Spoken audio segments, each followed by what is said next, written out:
মানুষের হায়াত কি আল্লাহ একবারই নির্ধারিত করে থাকেন? যদি তাই হয়, পরবর্তীতে হায়াত বাড়ে কমে কিনা, চিকিৎসা করলে বাড়ে, এ ধরনের কথা বলার কি যৌক্তিকতা, একটু যদি বুঝিয়ে বলেন।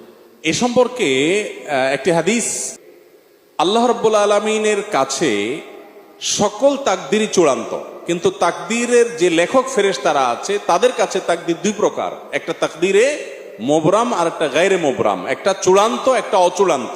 ধরুন একটা মানুষ তিনি অসুস্থ হয়েছেন বা অ্যাক্সিডেন্ট করেছেন, এখন সে যদি টাইমলি হাসপাতালে যায় ট্রিটমেন্ট করে তাহলে সে এই পরিমাণ হায়াত পাবে, এটা হলো ঝুলন্ত মুআল্লাক বলতে পারেন। আরেকটা হলো যে না, প্রত্যেকটা মানুষের একটা লিমিটেড একটা ফিক্সড বাজেট আছে। ফর এক্সাম্পল আপনার 50 বছর আপনার বাজেট আছে হায়াত, বাকি আপনার লাইফস্টাইলের উপরে আপনার পদক্ষেপের উপরে নির্ভর করে আরো 30 বছর 20 বছর 40 বছর আপনি বাঁচবেন বা বাঁচবেন।